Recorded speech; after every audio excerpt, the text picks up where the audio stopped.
topic is a response to a number of questions that we've had about pickling water makers. It's an important topic. If you don't pickle your water maker, you are not preserving your membrane, hence the word pickling. And if you are leaving the boat for a significant period of time, over a month, then you really should put some pickling solution or preservative into the membranes to stop them growing substances and damaging those expensive components.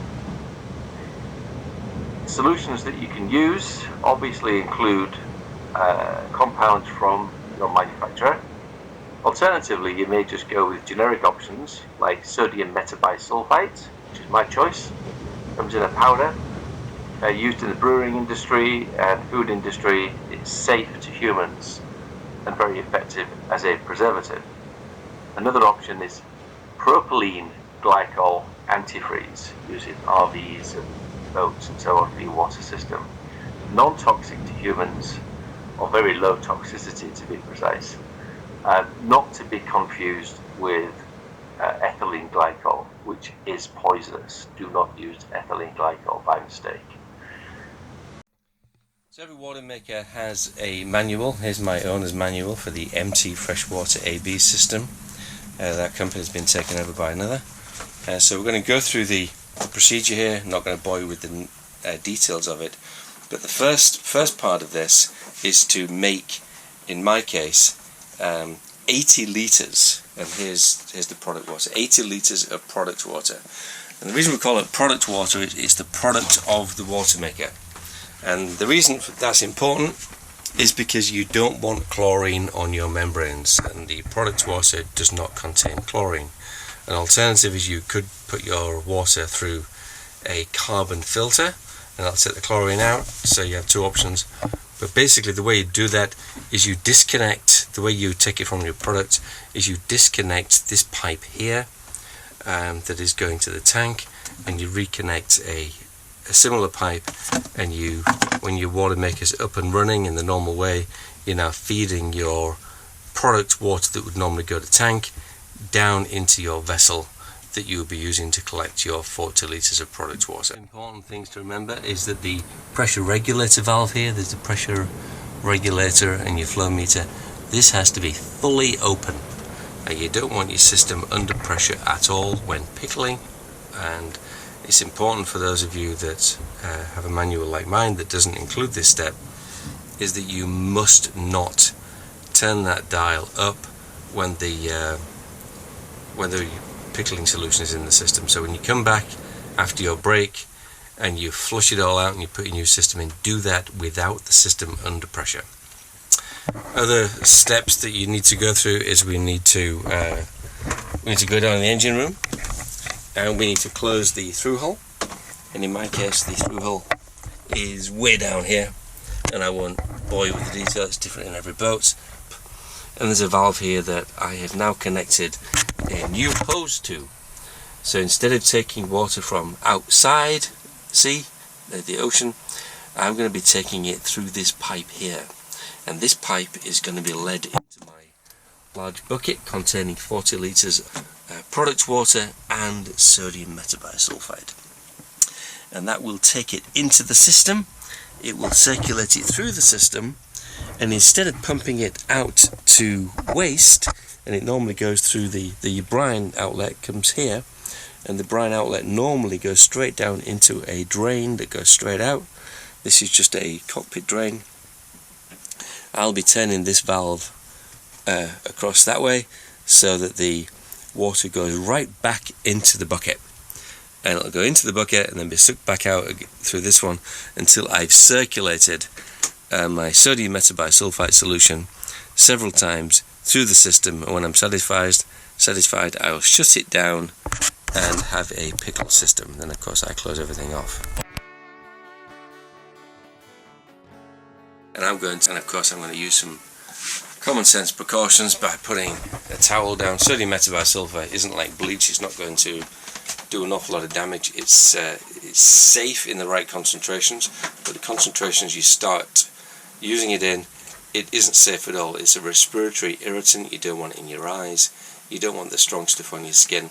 So I'm going to wear some safety glasses. I'm going to put a mask on, I'm going to wear some gloves, and away we go. So here's your 40 litres of product water.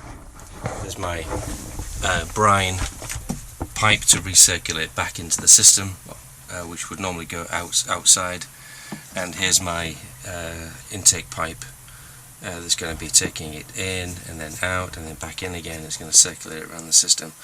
One thing to remember is this this brine pipe here. When you first open it, it will contain brine, so keep that in mind. So open it ahead of time, drain off the excess salt. Even though it's not going to do an awful lot of harm, you really don't want it in the system if you can avoid it. And away you go. Now I'm going to mix in the sodium metabisulfite, and I am going to put in 20 tablespoons. So it's easy to remember, 40 litres, 20 tablespoons, so it's half the number of tablespoons as litres will give you the correct solution. And now we need to mix that up. Now we do need to use clean implements, but don't get too precious about that, because this is a sterilising solution. It's going to sterilise your water maker, so we're going to just use some cooking equipment to stir it all up. And of course use a well ventilated environment. Open your windows in your boat. Looking at this and thinking, okay, so he's using 40 litres of water. That seems like an awful lot. Well, that really depends on the size of your water maker. Mine is quite large, but it's certainly not very large. It does, I've forgotten the exact volume, but it's the MT3200. So you just need to look at your product information and figure out how much you need to make for your own products. But if in doubt, use more, because you're just going to keep circulating it through. Once the system's full, it isn't going to get any more full. Something to remember, we are not going to put on the feed water pump, because that's going to be trying to suck seawater in from the closed through hole, so pointless thing to do. Do not put the feed water pump on. We're going to put the high pressure pump on manual. Normally it's on automatic, because it receives feed water from the feed water pump and that gets it started. There won't be any feed water pressure coming in, so we're going to put it onto manual. It might start throbbing a little bit, but I'm pretty sure that's okay. Turn the flush valve to the off position for this exercise you do. We're running. It's not as noisy as I said it was going to be, because the generator is fairly quiet, but we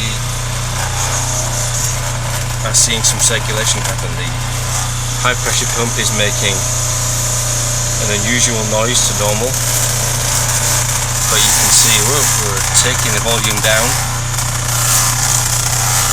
sucking it through the system, and we're filling our water maker up with a sodium metabisulfite mix. Okay, I closed the brine pipe, this one, and now I'm sucking all the water through, having circulated it through the system for 5 minutes. That proved that everything was going through nicely, and I'm getting really close to the bottom, so I'm now going to switch off the system, which I will now do before I get air in, and the system is now off. The procedure that I used to pickle my water makers was one of flushing first of all, similar to the cleaning procedure that you would use if you had a problem with your membranes. My views on that is that since you've mixed up the sodium metabisulfite, why wouldn't you circulate it through the system several times? Once you've circulated it through the system, then you can just fill it up, because any excess is going straight out to waste. Once you've put 40 litres or so in, then you shut it down and you know that your system is full of the pickling solution.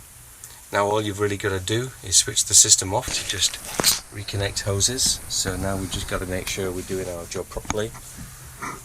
We moved to its proper operating position. I'm going to take this hose off and put the end cap on it, and that's just a tidying up job. I need to leave a lot of through holes closed anyway, so I'm not going to alter the through hole. I am going to clean these strainers, down, and this is properly closed, making sure. I'm going to put a velcro strap around that just to hold it. Velcro straps around these hoses to keep them tidy, and we're done. Thank you for watching.